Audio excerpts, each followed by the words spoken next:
webinar series presented today by IBAC IS-BAO and Polaris Aero. Today, Madeline will be discussing calling the right play, communications and safety. As the globally recognized voluntary safety standard, IS-BAO helps operators apply industry best practices by challenging them to review and compare their safety-related policies, processes, and procedures, and then make improvements, elevating them to the worldwide standard for business aviation. We're very excited to be partnering with Polaris Aero and have Madeline present today. I do have a few housekeeping items because of the number of attendees. Audience members will be on mute through the presentation, but we do have a place for you to ask your questions and welcome those at any time during the session. In your control panel, you will see a place to type in questions. Just type them in anytime and we'll look at those after the presentation.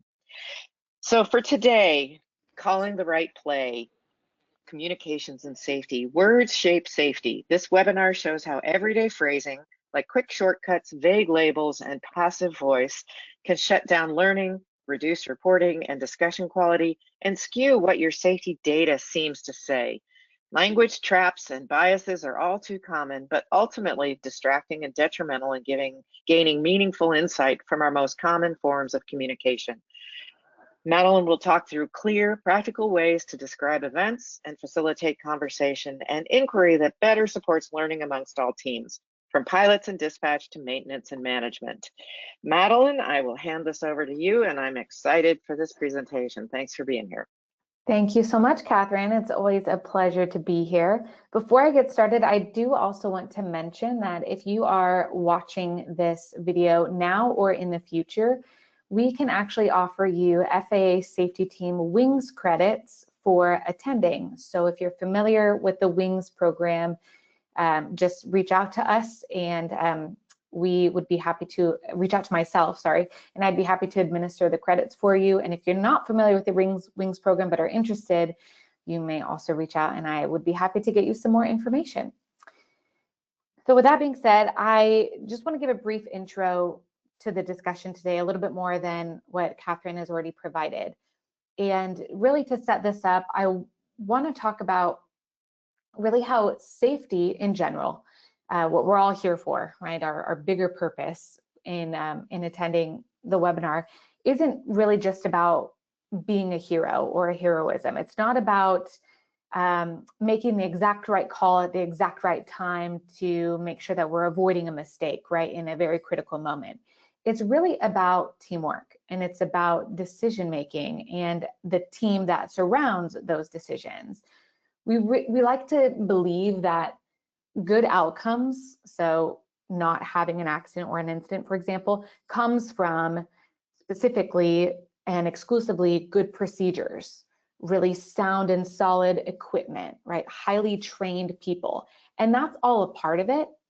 But that alone doesn't explain why some of our organizations can learn faster or adapt a little bit quicker or actually operate within broader or larger safety margins than others. What separates them, like I just alluded to, is really how people are working together and how they share information and how they speak up and how they respond, especially when something doesn't go necessarily to plan. Notice that language. I'm not talking about when something necessarily goes wrong, but just maybe doesn't go the way that we anticipated or expected it to. There's learning that can occur there. And most importantly, how people communicate when nothing seems to go wrong at all. There's a lot of learning that can be had in those situations as well. So today, the conversation really at the core is going to focus around one of our most overlooked safety tools in general, and that is language. The words we use, how we describe events, how we assign accountability to people, how we talk about risk, that all shapes more than culture. It actually does shape the results of our operations. It does shape our outcomes. So if we want our team to play well together, metaphorically speaking, then we need to coach the language that they should be using. So let's look at how to build trust. We'll talk about how to foster psychological safety and how to turn traditionally ordinary communication methods into a source of insight as opposed to a rote source of friction that can usually ensue from that. Now, in previous conversations that I've had in the industry, I've talked a lot about logical fallacies, deep assumptions, cognitive biases, right? These are all things that influence how we think. But these aren't just academical terms, right? They're very real, right? So think about something like a phrase that we've all probably heard before, right? Well, they should have seen that NOTAM, or letting a recent fatigue report dominate how we view a much bigger trend in our own operation. What we learn is that what we think affects what we see. So today we're going to build on that sort of foundation by looking at, like I said, the language that we use, because the way we talk about risk and safety doesn't just reflect our thinking, but it actually shapes how we think. Okay, so if thinking shapes what we see, then talking actually shapes what we believe.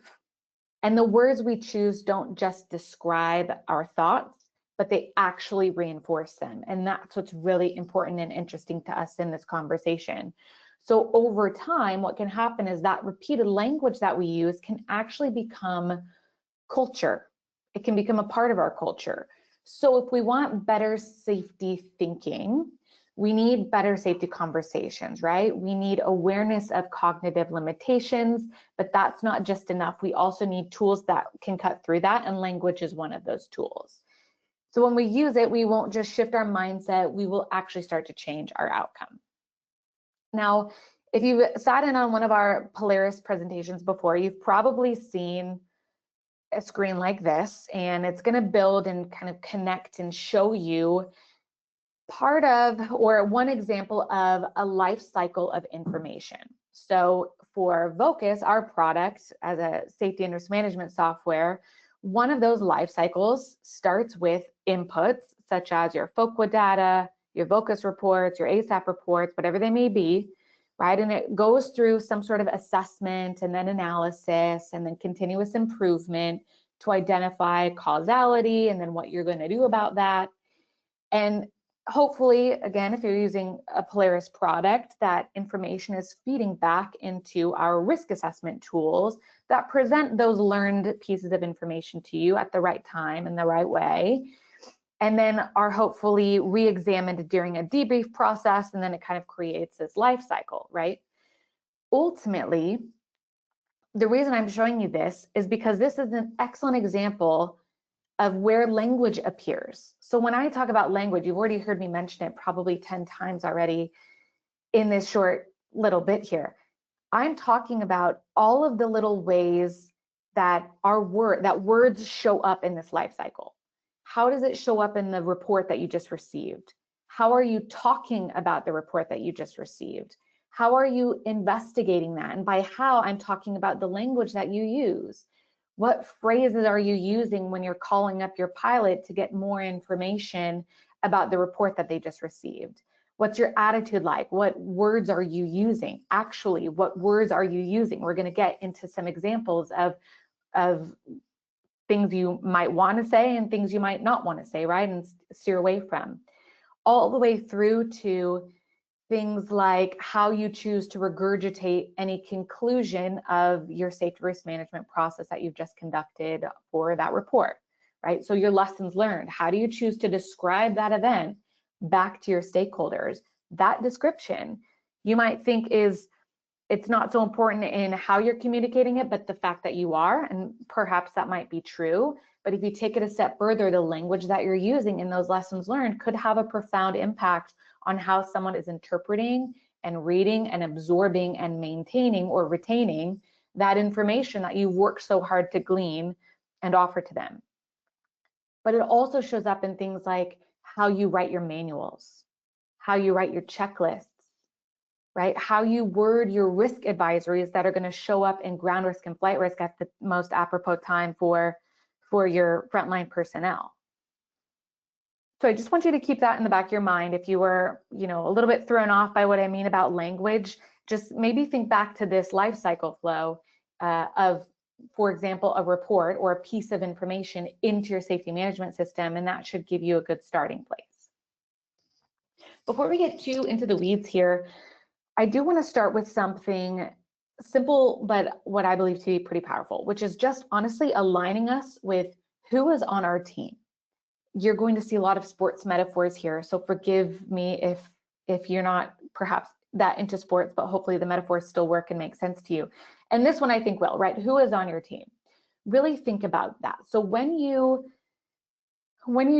submit a report into your system or you debrief a maintenance issue, for example, who is involved in the next steps?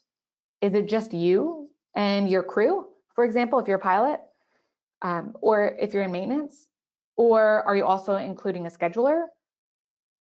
Are you including the ramp agent who was short-staffed at the time that an incident happened? Are you including the fueler who meant to give you PRIST but didn't actually document it, so now you don't know whether or not you have PRIST in your tanks? Is it any one of these things, right? The truth is that safety is saved by the people in your ecosystem. And so when you don't have the right players or the right team built up of the right people, you're going to run into some friction there. And you're going to have a problem communicating with the language that you need to in order to actually get you to the place where you need to be, which is actually understanding what is going on in your operation. Ultimately, that's one of our goals here. So when we limit our team definition to only our people, so let's say I'm a pilot and I submit a report and I want to talk about it with just my pilots, we're starting to limit our learning because safety doesn't happen in isolation. It happens across these teams as well. So I want you to expand your mental model of who is on your team. Don't just think like a player, think like a team captain, right? You don't just need your offensive line, but you also need your defensive line. You need the running backs, you need the quarterback. Sure, maybe that's a safety guy, right? Think of it however you want to think about it. But all of those people are going to matter in your entire operation. So when we talk about language, this is the second thing I want you to keep in mind as we continue. Think about who it is that we're talking to. And it's usually not just one member of the audience. It's usually not just one segment of the team like my pilots, right? Usually we're going to want to consider everybody else that's on that team as well. So I'm going to start us with a fun little exercise here. And I just want you all to describe a football in your head, or if you want to put it in the chat, you're welcome to. We're going to have a couple of exercises like this. It'd be fun to see what people decide to put in the chat, but just take a couple seconds and describe a football in your head. What does it look like? What does it feel like? What does it do?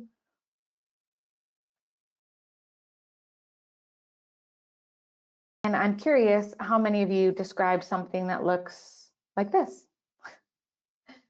We did this exercise at a company event of ours a little while ago, and it got a good laugh from everybody, right? Because if we had asked this question, maybe under different circumstances, maybe we were doing a presentation exclusively in Europe or in Latin America or probably anywhere outside of North America, you probably would have described a football like this.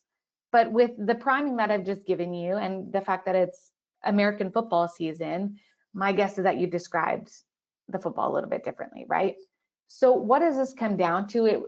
Obviously, it comes down to framing, but it comes down to context, right? So we have a football that has it's an identical word, right? But it can have two completely different meanings depending on the language that we use to surround it and depending on our own mental models. And that's something else that will become important in the conversation as well. This is exactly what happens in aviation too. So let's say we use a language like secure the aircraft or follow the procedure or use the checklist, right? What does that mean to you? And is it going to mean the same thing to you as it does to the person sitting next to you? Maybe, if you have the same mental model and the same context and the same language that you're using to surround it, but also maybe not. And that's a problem when so much of our job relies on those sorts of phrases and the language that we see in our written manuals and in our checklist and in how we're talking to one another. The meaning of those words and phrases doesn't just depend on who is hearing them, but it does also depend on what their experiences are, what assumptions are being made, what training they're bringing along, and things like that. So we're going to start talking about some more language traps here. And as I've hopefully already reinstilled at this point, it's not just about what we say out loud, but it's also about what we write down, right? Language is that bridge that connects people and procedures. Think checklists, SOPs, manuals, they're all built from words, and those words can either guide us or they can cause ambiguity and they can confuse us. So this can get a little bit tricky. So much of our operational language is written in a way that assumes that you actually already know what it means. Some of those examples I just gave you on a previous slide, right? But let's take a different phrase. Let's say, for my pilot audience, right? A phrase like verify the control surfaces. That might seem really clear to you. Verify the control surfaces, right? This is an AI generated image. It's just meant for laughs there, but it's meant to prove a point, right? Yep, okay, we see that the control surfaces are there. Verify the control surfaces is vague enough that you might have a lot of context that surrounds that based on your own understanding of that phrase, right? So it might seem clear to some, but to some it might not seem clear. Who were you trained by? What was trained when it comes to verifying your control surfaces? When did that happen? Under what contextual circumstances? So there are a lot of assumptions being made in just that one phrase that we use so commonly in the industry. Then you take something like a new hire employee, a contractor, someone in line services, someone in maintenance, all with varying levels of exposure, of discourse, of experience levels, right? And they might have a completely different understanding of what verified control surfaces mean. Yet we still use that language. What about another example? Let's talk about the ramp for a minute. So chalk the aircraft on arrival. Okay, that's a pretty common thing that we might say, right? Chalk the plane on arrival, sure. Pretty standard, right? But again, what if that individual is new? What if the instructions don't actually clarify that the chalks are meant to go on both sides of the mains, not just one, right? That tiny little phrasing can create a real world risk, a gap, because of simply the language that we're choosing to use, because we've institutionalized it, because we've made it a part of our cultural normative speak. So even formal procedures will do this. Something like take necessary precautions or follow the applicable guidelines, right? All of that sounds very responsible. Sure, it sounds like good language, but it tells you absolutely nothing. It takes, let's see, it's language that protects a procedure, but it doesn't actually protect the person who is meant to actually use the procedure or interpret it. And I think we can often forget that when we, especially as people who write manuals and operational procedures or recommended changes to checklists and manuals and guidelines and things like that, that we can forget that there are actually people on the other end of this that need to interpret and understand exactly what it is that we're trying to get them to do or understand at that time. It creeps into how we talk to each other too, right? One example of this might be, well, you know, it was in the manual, so they should have known, right? That's such dangerous language that, again, has creeped into our normative speak that we really need to start paying a lot more attention to. Those phrases, like I said before, they don't just reflect what we think, but they shape also how we interpret events, how we are assigning blame, whether we're even going to ask a follow-up question. When we write or speak in ways that rely on implied knowledge, we exclude people from the actual conversation, and we exclude our own understandings from the conversation as well. In a high reliability environment like aviation, that's really dangerous. Now, contrast that with language that can be really clear, language that's behavioral, that's rooted in something more observational and actionable, right? So instead of verify the flight controls, like we see here, we say Verify flight controls are clean, clear, and free. Now that's a little bit more descriptive, no? That's giving us a bit more direction as to what we are actually expecting of that crew member at any given time. There's less ambiguity. You've given someone something to do, something that's behavioral, something to see, something to know, right? So again, language isn't just a mirror of how we think, but it actually shapes how we think. And in our system, where we rely on shared mental models, vague language breaks that model and it causes us a lot of complications. Okay, so let's move on here. Oh. What does language do? When language is clear, concrete, and purposeful, so to speak, it does three things. First is it levels the playing field because it doesn't require us to translate something. It builds a shared understanding at a moment in time so that everyone from the newest hire to the system chief pilot can make sense of what is expected of them. It strengthens our shared mental models, like I previously alluded to, across experience levels.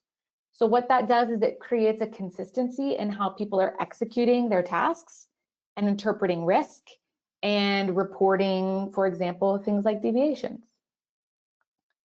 And it creates a culture where learning feels more accessible, not intimidating. So when something goes wrong, you can maybe trace it back to something that's more specific, not necessarily as fuzzy. So ultimately, the message here is that language is a part of your system, and when there is vague, ambiguous language that is difficult for us to understand or know what is meant by it, right, we're putting ourselves in a place of fragility and exposing ourselves to risk. But when it's clean, human-centered, focused on the person who's actually meant to interpret it and focused on action, you've really ultimately just coached your team without having to say a word at all because it's been written more clearly. So we're going to move on here, and I want to suggest a problem that I've already actually alluded to a little bit here, and that is all that you see here is just an example of a citation checklist, just a normal checklist. And the problem that I want to suggest is that when our procedures lean on implied knowledge, or a checklist lean on implied knowledge, or anything that we're asking someone to do leans on that implied knowledge too heavily, what we're really doing in academic terms is we're creating silent failure modes. So what happens is that when a system then fails, or when a component fails without triggering any alerts or warnings or symptoms, we make that very difficult to detect. An example of that would be the documented checklist that you see here, for example.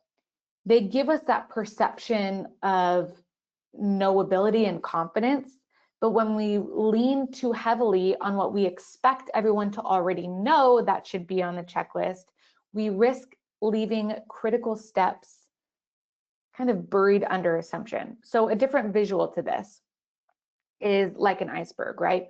The visible part of a procedure is often only on the surface, and below that is a hidden mass of what I'm referencing as implied knowledge. And sometimes just one of those buried details can create one of those failure modes, those silent failure modes, where something goes wrong without necessarily alerting anyone to it or sounding off any warnings, right? No one sees that until it's a little bit too late and that iceberg starts to tip. So what do I really mean? I'm talking about saying something like, well, let's use a previous example on a checklist about verifying the control surfaces, right? And let's say, there isn't more discrete actionable language that follows that checklist item. So on the checklist, you're verifying your control surfaces. And ultimately, let's say you do this over the course of a year, nothing happens. And then all of a sudden something happens. But over the course of the year, we haven't been alarmed to any misunderstanding of verifying the control surfaces because nothing has gone wrong.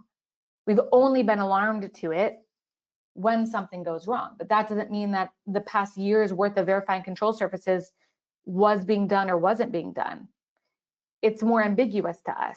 We have less of an understanding of what's actually been happening over the course of the last year. And then ultimately, when we get to the point of something going wrong, it's very commonplace for us to want to say, oh, well, they should have known, or gosh, it's common sense to check that it's clean, clear, and free, right?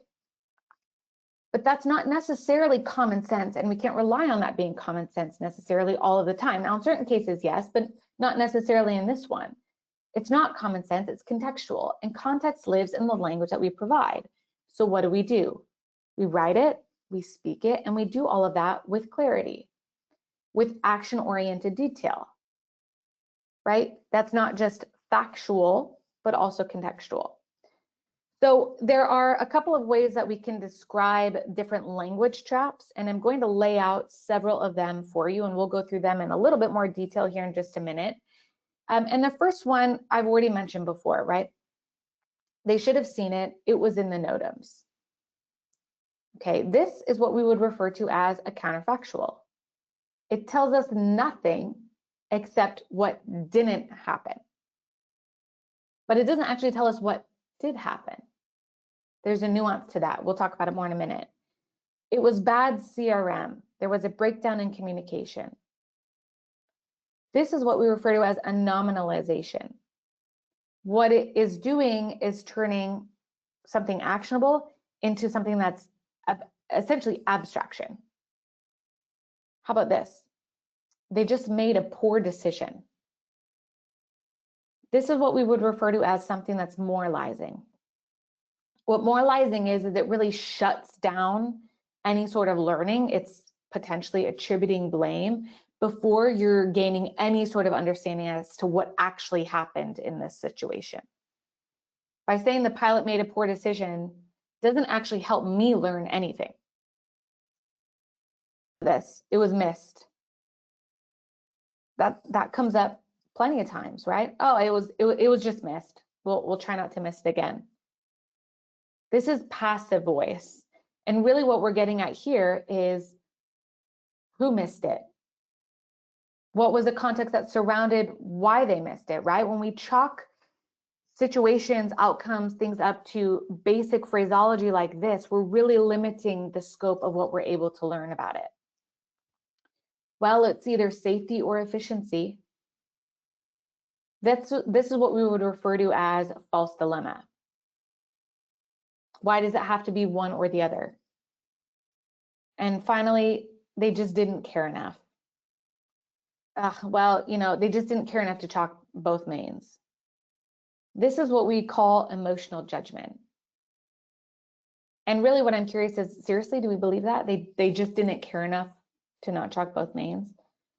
Or are we using it to achieve a sense of closure, to bring us to a path or to a place where we're comfortable just moving on from the event? It's easier to believe that they just didn't care as opposed to something that's deeper rooted and potentially more systemic and problematic that requires more input and effort for us to navigate and understand. I guess it really depends on what your motive is, but we are all predisposed to seek closure as quickly as possible. And it's really difficult for us just as humans, I'm not even talking about safety professionals, it's really hard for us as just people in general to counteract that natural tendency to seek closure in a very quick way. Okay, so these sorts of phrases that we chalk up to these definitions here are really common, right? They make us feel like we've done something without actually having done the work of analyzing what has happened, when it happened, or any of those details that really are going to help us change how our assumptions really are playing out, right? These give us closure so that we can just move on, but they don't help us learn. So we're going to go through each one of these in just a little bit more detail. And then I have a quick little exercise where I'm going to try to quiz everybody and see if you've been able to retain any of this. Now, before I get too far into it, it doesn't really matter if you remember or can identify that this phrase was a counterfactual, for example. I don't necessarily care that you remember the words counterfactual, nominalization, passive voice, etc.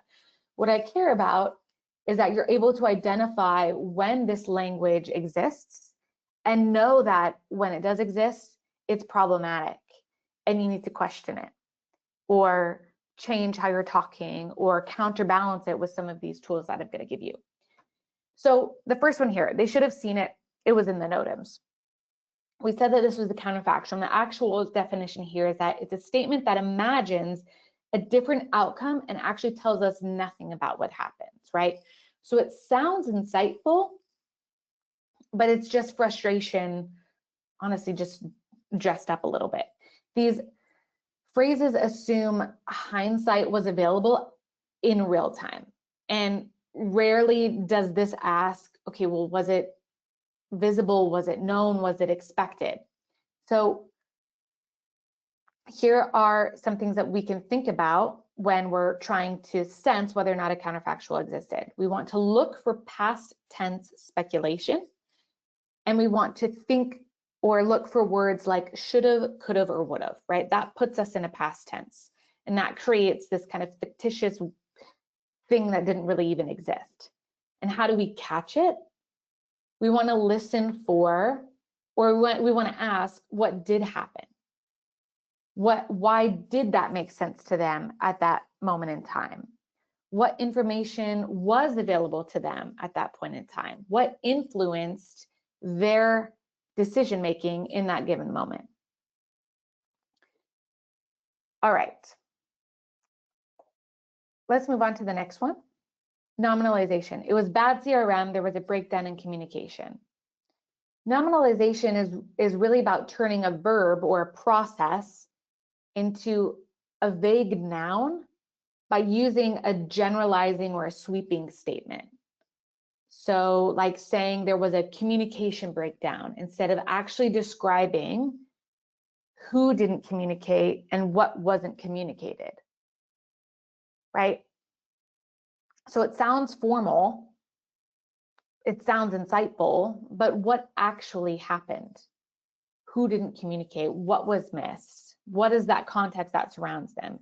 So it makes the problem sound real without really making it understandable at all. And by the way, we all do this, right? We're not all, you know, perfect in the sense of not using language like this. It's just, like I've said before, it's become culturalized and normalized in just how we talk about safety and process events and information in general, again, in an effort to seek closure.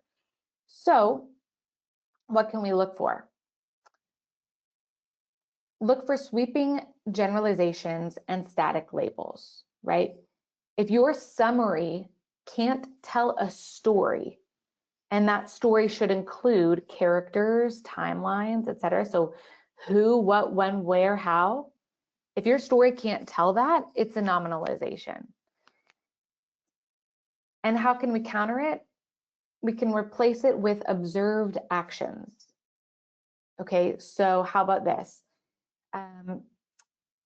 The morning line crew assumed that the GPU was ready, but the evening crew didn't confirm placement of it before the tow, right? We're translating language into human behavior that is a bit more meaningful to us and also opens us up to more questions. The next one here, they just made a poor decision, right? They just didn't care. They made a poor decision. Moralizing is about assigning judgment or blame based on perceived intent.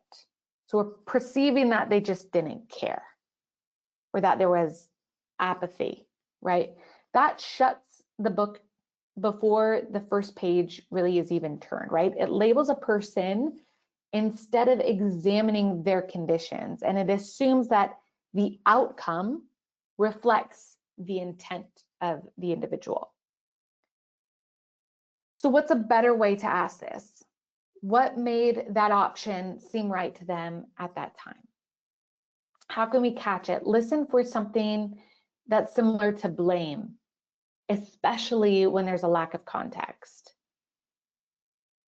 Okay, or look for charged language. That's a good indicator too. When we have our emotion bleeding into the language that you're using when we're talking about a situation or talking to someone, that's a good indicator of moralizing at play.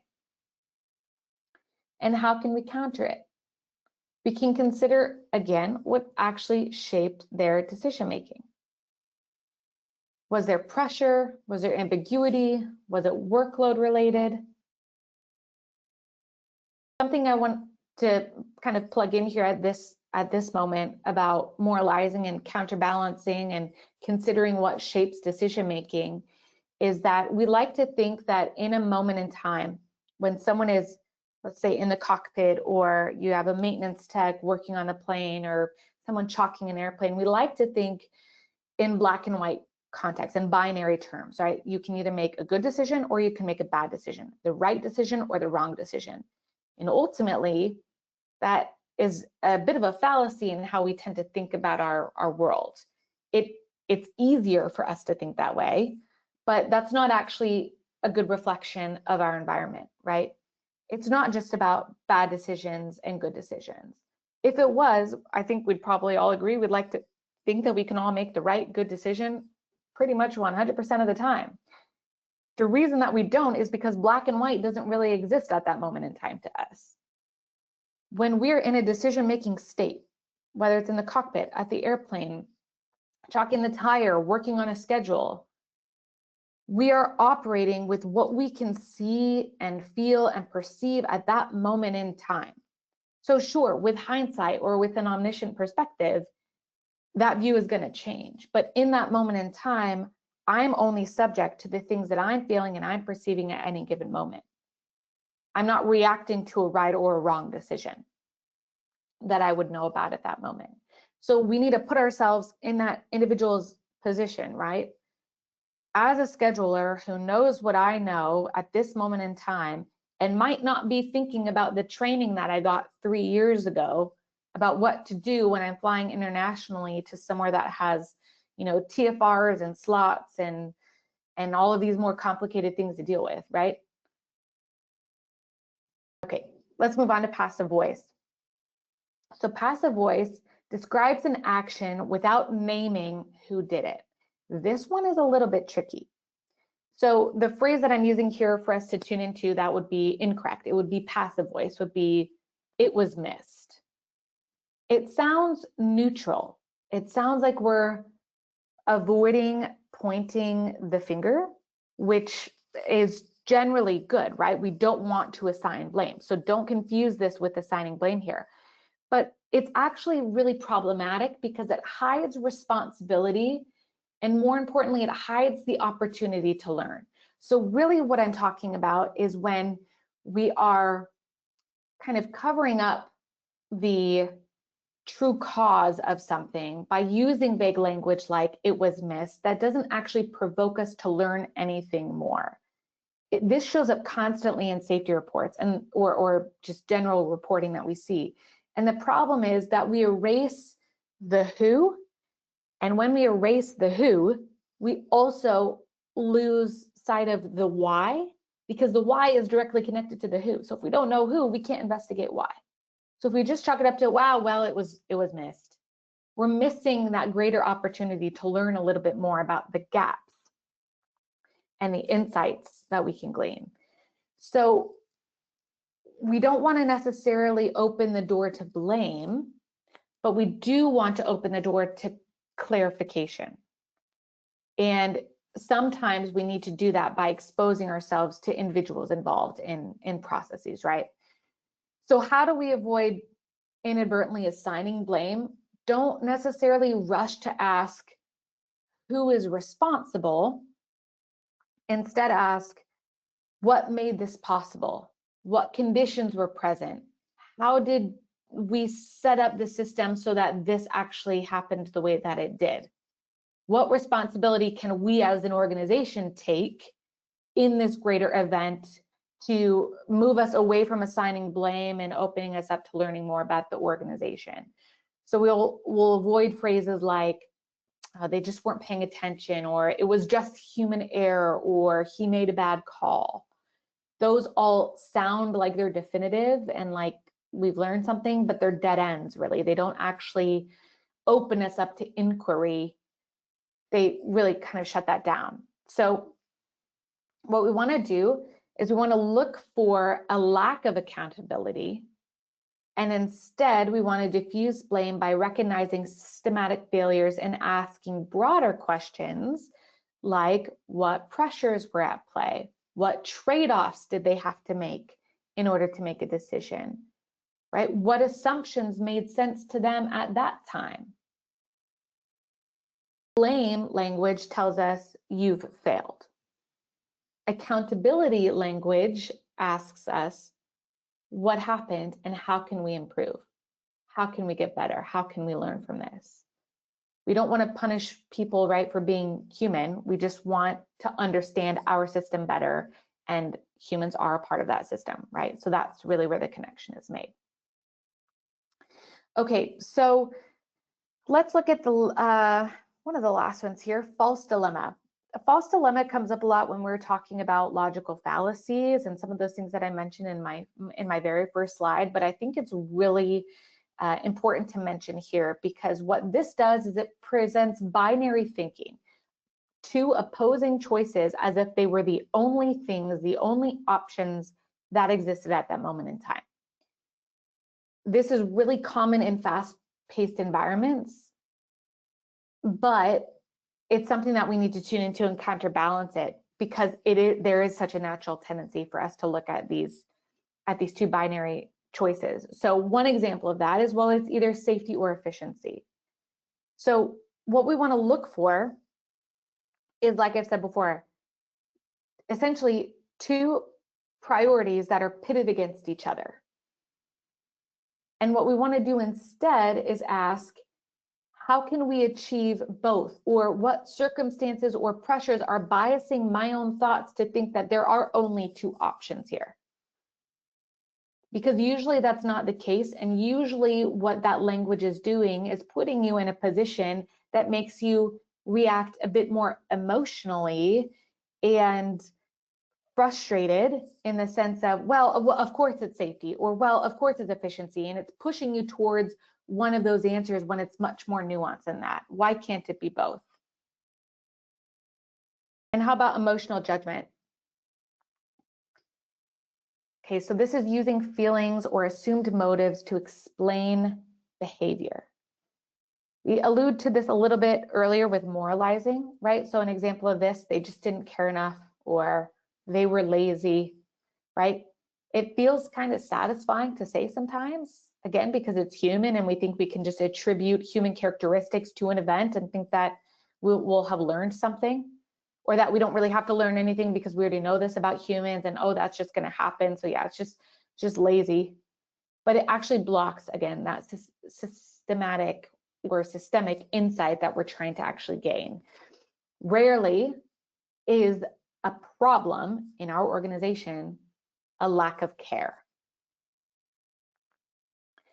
One example of this might be in our real world environment is a junior pilot saying something like, or staying entirely silent when you're rushing during a climb out, right? It's not necessarily because they didn't care to speak up during a rush climb out. What made speaking up feel difficult to them? It wasn't apathy towards their job necessarily. I guess it could have been, but the point I'm trying to make here is that we can't make that assumption. So if you're guessing someone's motivation, that's really when we need to pause and step back. So what we can do is we can counter it by asking, what barriers or what norms or what pressures shaped their behavior? And oftentimes we're not going to know that unless we talk to them and use the right language in doing so, right? So ultimately, we want to stay away from feeling like we're diagnosing a problem to give us a sense of closure. We want to understand that we will shut down inquiry, we will shut down a deeper understanding if we allow ourselves to do that.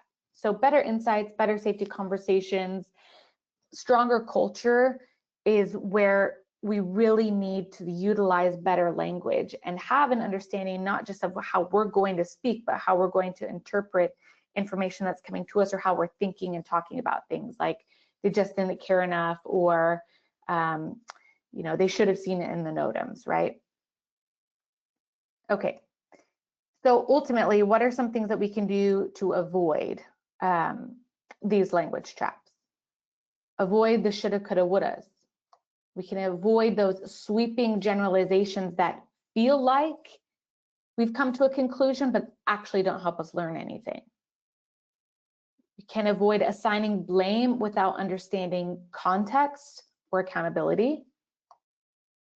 We can avoid a lack of accountability or agency altogether, because when that is lacking, we can for sure know that we've not gained a deeper understanding of something, because we haven't assigned ourselves an understanding of who is involved and therefore the why to why they weren't, why something happened. We can avoid the binary oppositions that really make us feel emotionally charged, and we can avoid guessing someone's motivation about something. So I have a couple of examples here. We'll breeze through them quickly, but they're really just to get you thinking, and hopefully some of them are a little bit more lighthearted and fun. A bit of a nod to our theme of calling the right play here. So the first is, it's either fourth down aggression or safe play calling. This is football speak. Just think about that. Which of these language traps would it be? In this case, we're implying that you can only choose between something that's really bold or something that's a little bit more cautious. So when we have that happening, we're putting ourselves into a false dilemma here. How about this one? He should have seen that blitz coming. Hopefully you're all tuning into that phrase, should have.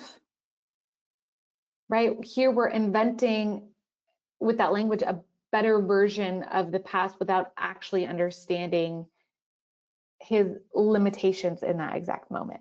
So this would be a counterfactual. How about number 3? They didn't even want the win. They lost that game and they just didn't even want it. Is that actually true? Do we actually think that anybody playing in a serious competitive sport doesn't even want the win? Probably not. This is emotional judgment, right? It assigns motive based on what the outcome was. Just because they lost doesn't mean that they didn't care. All right, let's move into some that are a little bit more aligned with our industry here. That was just a bad decision.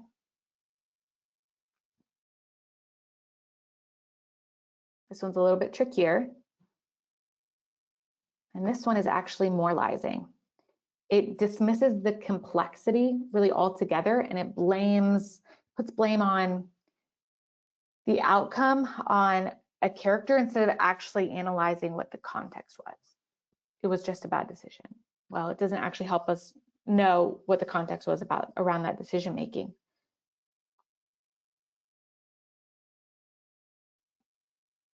How about this? They should have double checked the fuel load. Again, should have. That's that language that we want to cue into there. It's a counterfactual. Again, it imagines a better outcome, but doesn't actually help us understand why the actual one occurred the way that it did. 2 more. Procedures weren't followed. We see this so often in causal analysis, right? Well, procedures weren't followed. How does that help us? How am I going to learn from that? What am I going to do about it? Tell people to do better? Oftentimes, it's incredible how often this comes up. And people think that that's potentially the right solution, or aren't really thinking about it, but following that path anyways.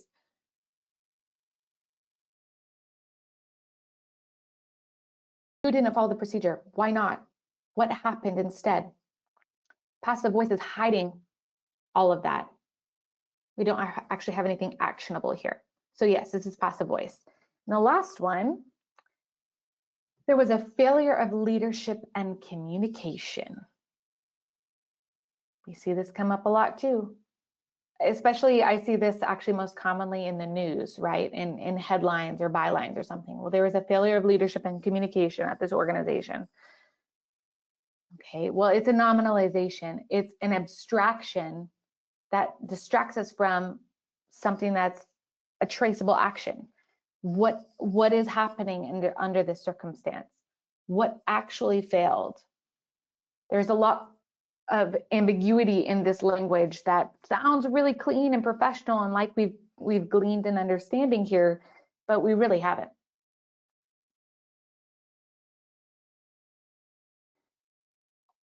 Okay, so let's go through one more example here before we move on. And this is really just an experiment in how a few words can shift the entire tone of a conversation.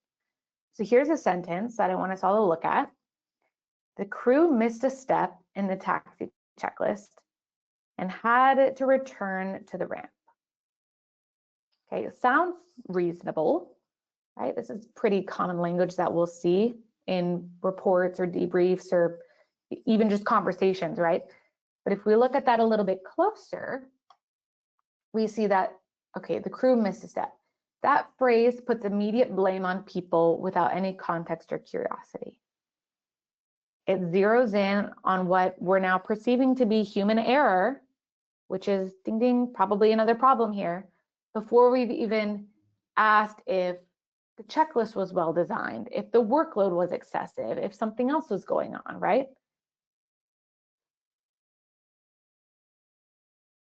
Oops, sorry, let me back up here. There we go. Okay, how about the next piece of that? They missed a step. Well, that's pretty vague, is it not? What step? Why was it missed? What were the pressures that led to why it was missed? Was there last minute change? Was there anything useful that we could probably glean from this other than what this one sentence is telling us? Probably, right? Because this just leaves the reader thinking, well, they should have caught it. And there we get into that language again. They should have caught it. That's also not helping us understand what's going on. So the third piece to this is that just in general, this feels like a conclusive statement. Okay, but it doesn't actually tell us anything that is happening. It's moralizing, it's not analyzing. So a different version. And yes, I know I'm just making these statements up here, but this would be a version that you might actually want to disseminate to your stakeholders as a lesson learned. That's going to be a little bit more productive, actionable, behavioral, insightful than the previous statement that we've just put together. So this one says, an item on the taxi checklist was not completed prior to taxi. The training captain and the OESIC crew identified the omission and elected to return to the ramp. Time pressure due to a schedule change was noted during the pre-flight. This version describes the event.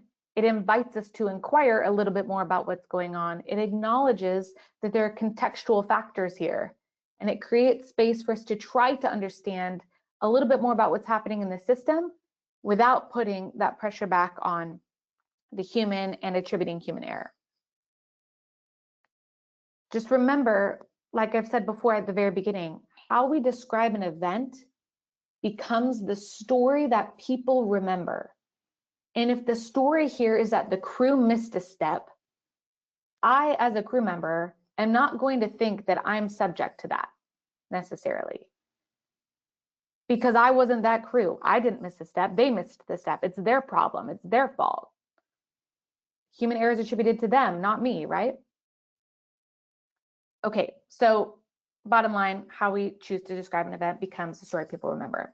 I just have a few more slides here to get through, and then we'll be able to open it up for questions. But I do want to tie this back into psychological safety.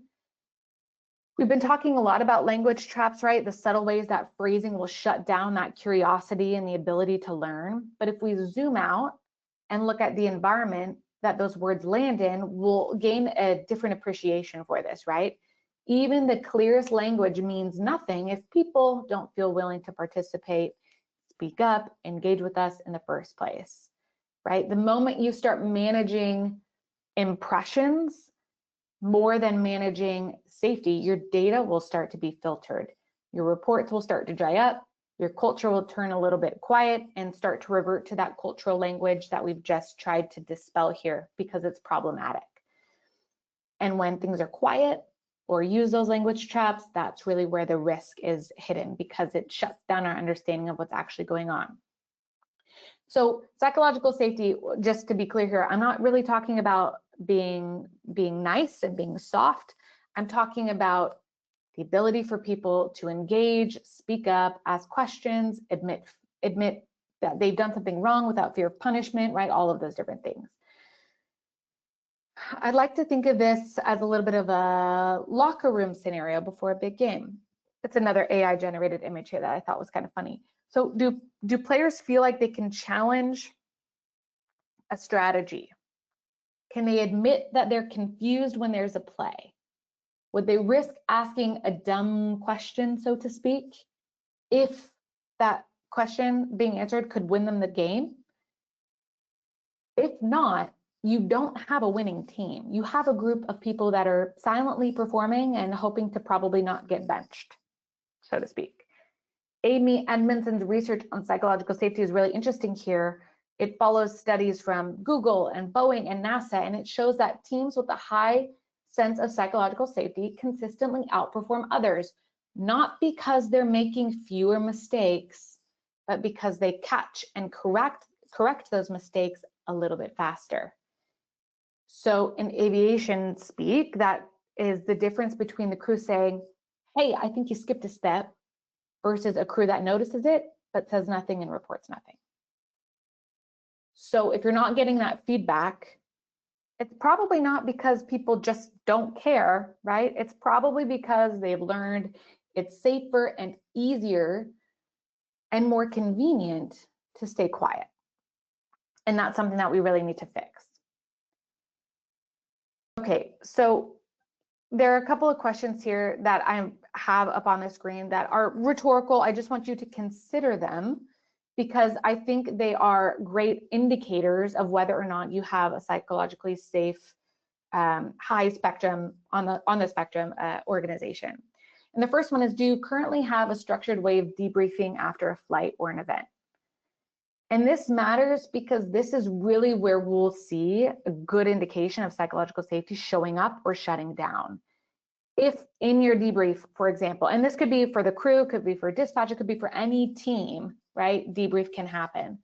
If the tone is rushed, if the questions that you're asking each other are vague, if the outcomes of the debrief are already predetermined, then your teams are not really learning.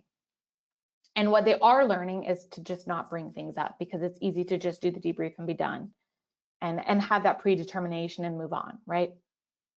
So the point here is that a structured briefing isn't really about compliance with doing a briefing. It's actually about the culture.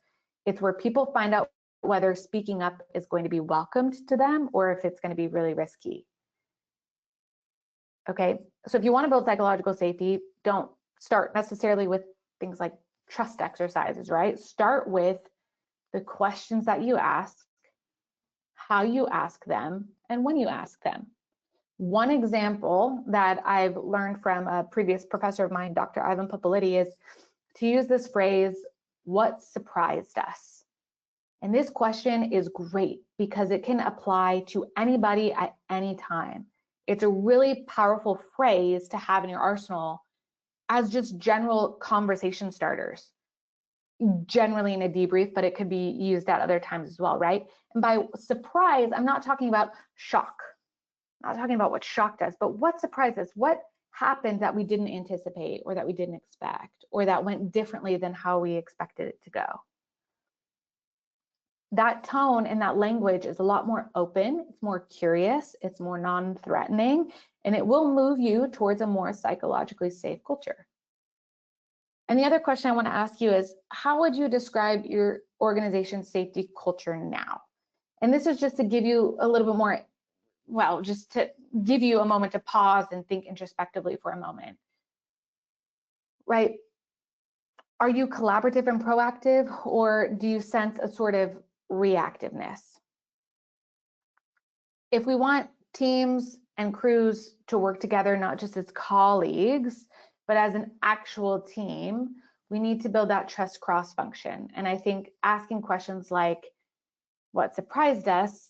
And steering away from questions like, is this in my lane? Do I even have the the right to say something because, you know, that's not my team, that's someone else's team, right? I saw something, but hey, I'm not in maintenance, that's not my deal, right? Those sorts of behaviors are going to drive us away from that team mentality, where when you see something, you're actually going to gain a better understanding of what's going on. So here's some things that we can remember. They're just phrases, language, right?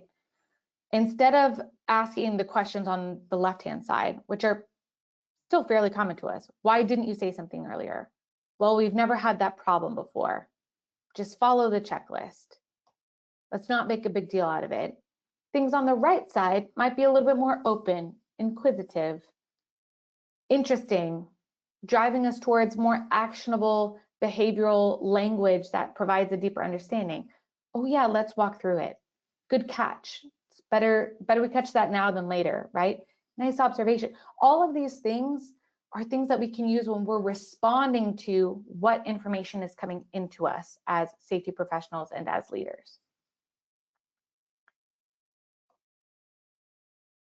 Okay, so speaking up is only half the equation. That's ultimately the point here. What happens next is going to shape what happens again, right? So how we choose to respond to the information that's coming into us is going to have a direct effect on whether or not we're going to keep continuing to receive information, especially in the language and the way that we want to, or if it's going to shut that down.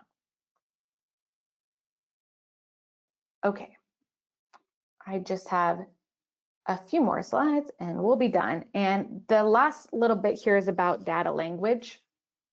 We've talked a lot about how language affects people, how it influences trust, a little bit of psychological safety, but the impact doesn't stop there. It also affects how we rely on our system for insight.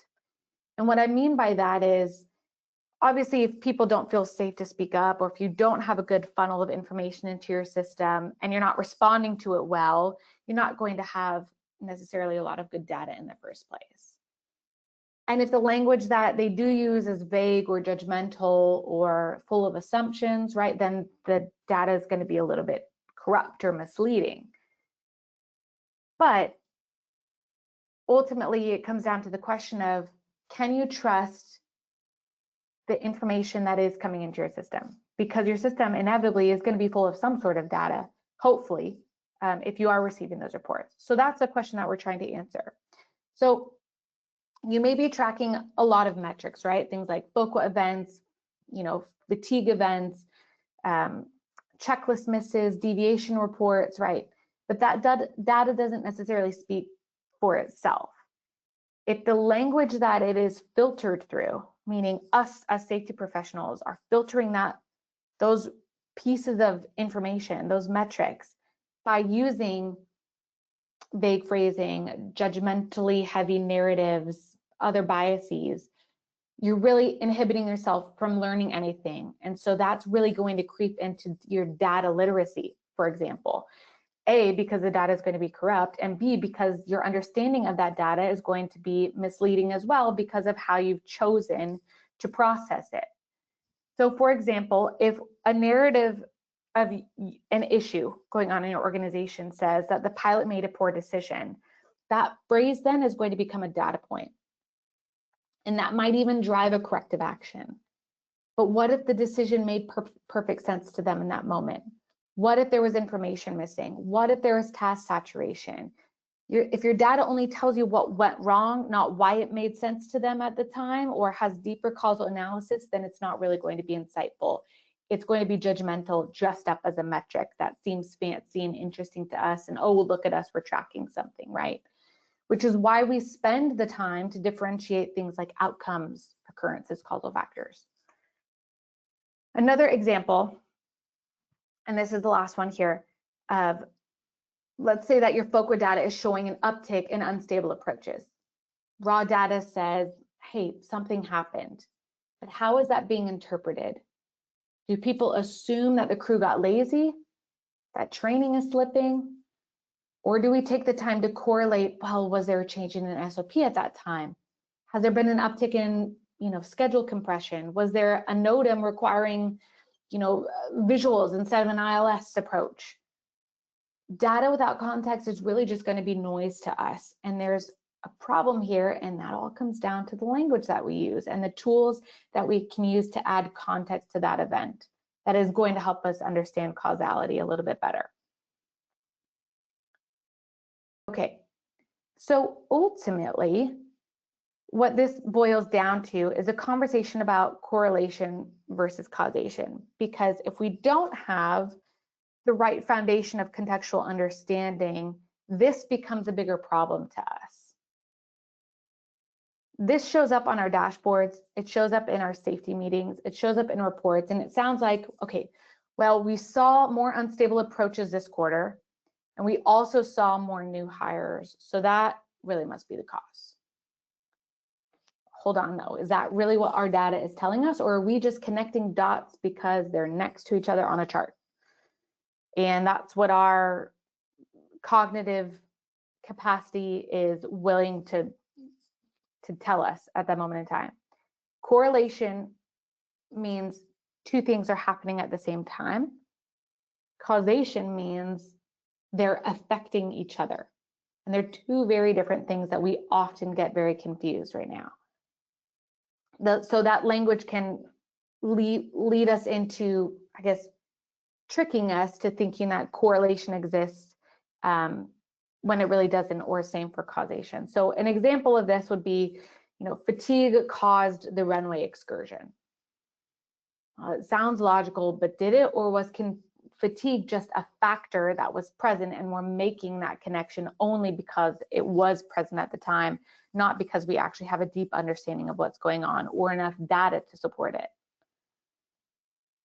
A lot of this is driven by bias because, again, we're often tricked into thinking that by making these direct correlations that we're actually achieving a deeper understanding of what's going on and we'll be able to positively affect the outcome of our system.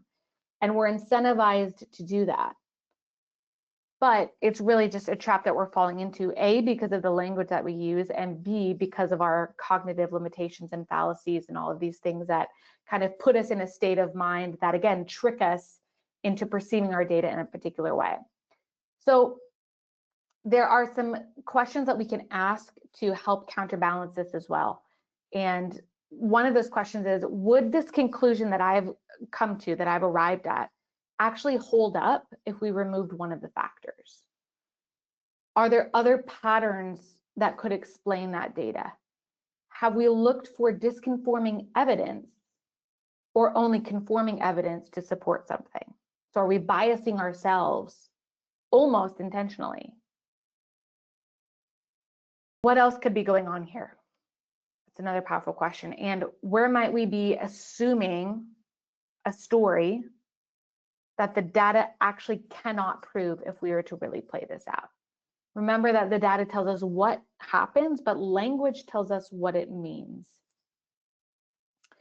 Okay, so I think that really about wraps it up. I just have one final thing here for you to just mull on. What's one phrase that you'll start or maybe stop using to build trust and improve the safety conversation, the language that you're utilizing, and start to instill a cultural change where you're driving more towards inquiry and away from maybe assumption, assigning of blame, and all of these other traps that we've just reviewed. So I'm going to leave that up for just a minute. I know we've gone over time, so I appreciate anybody who's stayed. And Catherine, if there are any questions, I still have a few minutes to run through those. All right, thank you so much, Madeline. And for all of you, if you found this interesting and want to share this in your organizations, this will be available as a recording on the website. And as Madeline mentioned earlier, they have Wings credit available for this. So pretty valuable information all the way around. One quick question here. What is one simple way that leaders can start using better language in daily operations? Yeah, that's a great question. I think the first thing that you can do is replace conclusive language with curious language. So instead of asking, who missed this, or why Why did this happen? Why didn't you follow the procedure? You can broaden the way that you're inquiring by asking open-ended questions like, what made this possible? Or, what did it look like in this moment to that individual, right? A subtle shift in your change of tone and language can really take you from that space of blaming to the space of learning, and it creates that positive signal back to your team that the goal isn't to punish, but the goal is to understand, right? And so when people can sense the curiosity as opposed to the criticism, you're actually driving your questions in a direction that'll give you better information ultimately. So over time, those little conversation shifts really become the foundation for a more open conversation as opposed to shutting it down. All right. Do you have time for one more? Sure. You brought up a very interesting point there at the end, and this question goes to this: how can safety managers check whether their data tells the real story versus the filtered one? It's fascinating. Yeah, it is. It's very fascinating, and I wish I had more time to go into it. So I apologize for running short there at the end. But really, what I'm getting at, or a good test for this. So, how can safety managers understand, if your data is really telling a story versus a filtered one? Does the data reflect what people are actually experiencing, or just what they feel safe saying? Right, and those are two very different things. If your reports are sounding sanitized, using phrases like procedure not followed or crew error or something like that, you're probably seeing filtered data.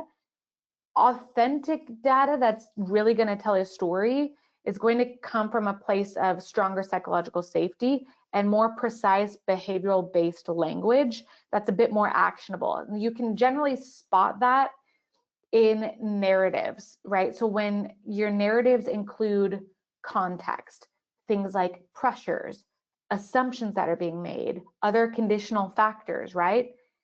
That's something to cue into. A healthy safety culture doesn't just produce more reports, it produces ones that are more richer in context or in content. So I guess really ultimately it comes down to, before you react to a trend, you're really going to want to pause significantly and ask, what might that data not be telling us? Is this what's actually being experienced, not just what's being reported? And those two questions are hopefully going to show you whether or not your data is telling you the real story versus a filtered one, because it's going to drive you hopefully down a path of inquiry and hopefully bringing more people on your team into the fold to answer that question. And by doing that, you'll get to the root of whether or not the story is real or more filtered. But it's going to take you asking that question and being okay with the answers, and the work that you're going to have to do to get those answers, in order to really answer whether or not you're telling a real story or something that doesn't actually exist, that you're making up, so to speak.